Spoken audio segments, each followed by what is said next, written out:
বাংলাদেশ জাতীয়তাবাদী ছাত্রদল সাম্প্রতিক সময়ে তৃণমূলের সাংগঠনিক কার্যক্রম জোরদার করতে একযোগে ৪৫টি গুরুত্বপূর্ণ ইউনিটে নতুন ও পূর্ণাঙ্গ কমিটি ঘোষণা করেছে। সংগঠনটির সভাপতি রাকিবুল ইসলাম রাকিব ও সাধারণ সম্পাদক নাসির উদ্দিন নাসিরের অনুমোদনে নতুন করে গঠিত হয়েছে ২২টি কমিটি এবং পূর্ণাঙ্গ কমিটি গঠন করা হয়েছে ২৩টি ইউনিটে। দীর্ঘদিন পর কমিটি ঘোষণায় নেতাকর্মীদের মধ্যে উদ্দীপনা তৈরি হওয়ার কথা থাকলেও বাস্তবে বিভিন্ন জেলা ও মহানগরে তৃণমূলে শুরু হয়েছে তীব্র ক্ষোভ ও বিতর্ক।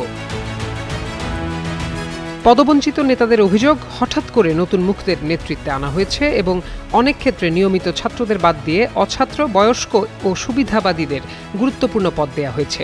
আন্দোলন সংগ্রামে সক্রিয় ত্যাগীদের উপেক্ষা করে লবিং নির্ভর নেতৃত্ব প্রতিষ্ঠার অভিযোগও করছেন কেউ কেউ। লেস অয়েল অ্যাবজর্ব করে আপনার পরিবারকে রাখে হেলদি, ফুড গ্রেড ম্যাটেরিয়ালে তৈরি যমুনা কুকওয়্যার। এতে করে কমিটি ঘোষণার পরপরই কিছু জায়গায় পদত্যাগের ঘোষণা, ঝাড়ু মিছিল, পুষ্পোত্তলিকা দাহ এবং সামাজিক যোগাযোগ মাধ্যমে ক্ষোভ প্রকাশের ঘটনা ঘটেছে। অনেকেই ফেসবুক লাইভে এসে নিজেদের বঞ্চনার কথা তুলে ধরেছেন, কেউ কেউ কান্নাজড়িত কণ্ঠে দল ছাড়ার ঘোষণাও দিয়েছেন।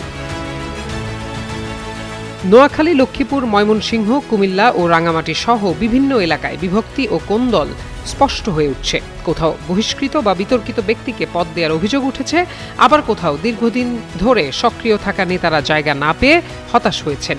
কমিটি বাতিলের দাবিতে রাঙামাটিতে সড়ক অবরোধ হয়েছে। কিছু ক্ষেত্রে অর্থের বিনিময়ে বা প্রভাব খাটিয়ে পদায়নের ব্যাপারেও অভিযোগ আছে। জাতীয় সংসদ নির্বাচনে দলীয় প্রতীক ধানের শীষের বিপক্ষে অবস্থান নেওয়ার অভিযোগে বহিষ্কার হওয়া ছাত্রদল নেতা আরেফিন আলীকে নোয়াখালী জেলা ছাত্রদলের সহসভাপতি করা হয়েছে। এ নিয়ে তীব্র ক্ষোভ দেখা গেছে স্থানীয় ছাত্রদল কর্মীদের মাঝে। সুবর্ণচর উপজেলা ছাত্রদলের সাবেক কমিটির সদস্য সচিব মামুন হাসান রেহান বলেন, দীর্ঘদিন ধরে ছাত্রদলের রাজনীতি করায় মামলা হামলার শিকার হয়েছি, অথচ কমিটিতে আমাদের জায়গা হয়নি, এটি অত্যন্ত কষ্টের। লক্ষ্মীপুর জেলা ছাত্রদলের যুগ্ম সম্পাদক মোহাম্মদ জাহিদ জেলা শাখার নতুন কমিটিতে শীর্ষ পদের একটি প্রত্যাশিত ছিলেন, কিন্তু নতুন কমিটিতে পদ না পেয়ে ফেসবুক লাইভে এসে অঝরে কেঁদেছেন। হাতিয়া উপজেলা ছাত্রদলের আহ্বায়ক ও নবগঠিত জেলা ছাত্রদলের যুগ্ম সাধারণ সম্পাদক রিয়াজ মাহমুদ বলেন, দলের বিরুদ্ধে অবস্থান নেওয়া কেউ আবার দায়িত্ব পেলে তা একনিষ্ঠ কর্মীদের জন্য কষ্টের ও দুঃখজনক। তবে সংগঠনের কেন্দ্রীয় নেতারা এসব অভিযোগ অস্বীকার করে জানিয়েছেন, সংশ্লিষ্ট এলাকার বিএনপি নেতাদের সঙ্গে পরামর্শ এবং পূর্বের সাংগঠনিক ভূমিকা বিবেচনা করেই কমিটি দেওয়া হয়েছে। তাদের দাবি, বর্তমান ক্ষোভ সাময়িক এবং সময়ের সঙ্গে তা কেটে যাবে।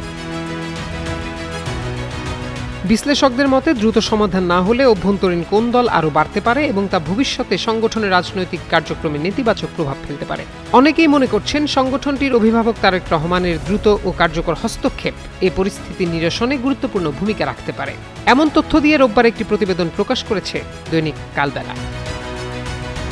প্রত্যয় দাস, যুগান্তর নিউজ।